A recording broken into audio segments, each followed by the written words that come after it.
I'm not sold on a closer getting you closer to a championship. I just don't believe they do it.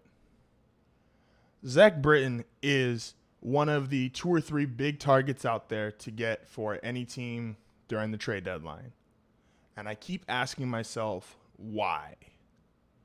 Why would you get Zach Britton over other players on losing teams that you could go get? Why not? I would much rather have a Jeff Samardzija, who's a starting pitcher, who, even if you're not crazy about where his stats sit at this year or his kind of season, he's still been giving you 6+ innings. Or go after a position player. I would do that tenfold. And I mean I would do that 10 times over before I went and got a closer. Once again, I said I did not approve. I was not a fan of the Cubs going and getting Aroldis Chapman. Well, why? He got them all the way to the World Series. He pitched, even though his arm is falling off in Game 6. He got them there. He was great in the 9th inning. Think of what Andrew Miller did for the Indians.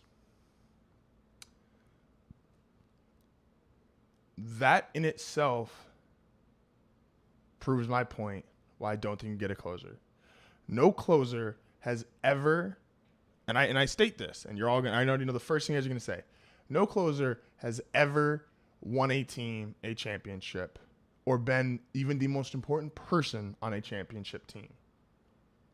I have one exception and one outlier, and he's not even quite the exception. Because the first thing I'm going to hear is Mariano Rivera and the Yankees. Those Yankees teams that won titles with Mariano Rivera were so loaded and so stacked. He was often the 5th or 6th, sometimes even the 7th or 8th most important player. Yes, he got more credit because he was part of the core 4 with Pettit and Jeter and Jorge Posada, but he was not one of the 4 best players on that team. I mean, Posada, who was in the core 4, was one of the 4 best players on the team. Andy Pettit was not one of the 4 best players on those teams. They were just the core 4 because they came up with the Yankees and stayed with the Yankees forever. Zach Britton, let's start with this. He's been limited to 11 appearances this year. Still has a good ERA, but he's been limited after a heavily taxing and extremely dominant record-breaking season last year. Give him that. But why am I going to sit there and throw my prospects at this guy who's not only showing signs of breaking down, just name me a dominant closer that's won titles. Like I said, take Rivera. If you want to count Rivera as the outlier, which he's not, that's fine. But even excluding Mariano Rivera, let's look at a list of the most dominant closers we've seen in baseball since 2000. Just going to throw some names at you here real quick. Eric Gagne, Francisco Rodriguez, K-Rod, Chad Cordero, who had a 48-save season that no one talks about, Craig Kimbrell, Brad Lidge, Miller, Chapman, just to name a couple guys. Chapman, who only won a World Series as his arm was falling off and had to be replaced, and Brad Lidge is our only exception, our other exception.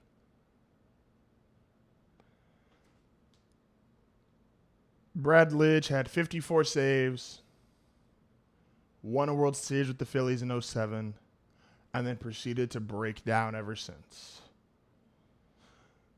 Zach Britton didn't even get a World Series last year. Had 55 saves and is starting to break down. We never think that a closer is going to break down, but they break down fast, and it never usually gets better. Think of Greg Holland. Greg Holland was you could have made a case he was the best closer in baseball 3 years ago. Now he's broken all the way down to where he signed a 1-year deal.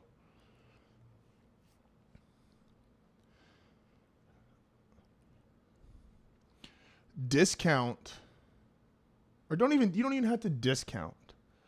Tell me what team that Zach Britton is going to make a championship contender. Like, he is that big of a difference. Oh, the Nationals is the one everyone talks about over the weekend.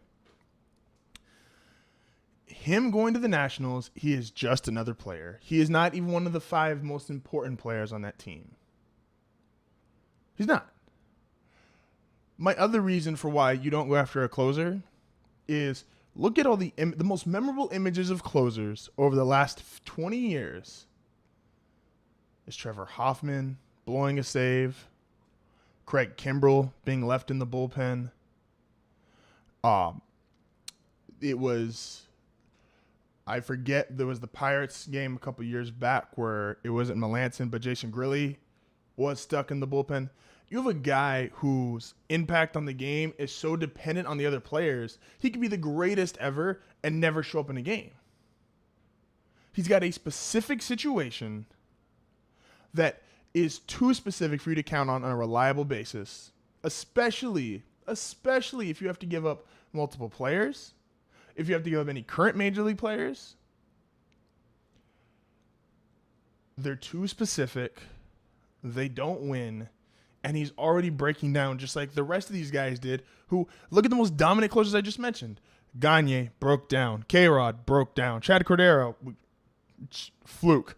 Craig Kimbrell, not breaking down to the extent the other guys are, but not what he was 3-4 years ago.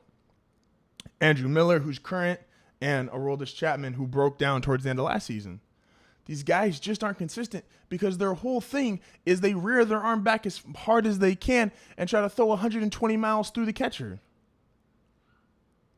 You don't rely on a closer to win you a championship.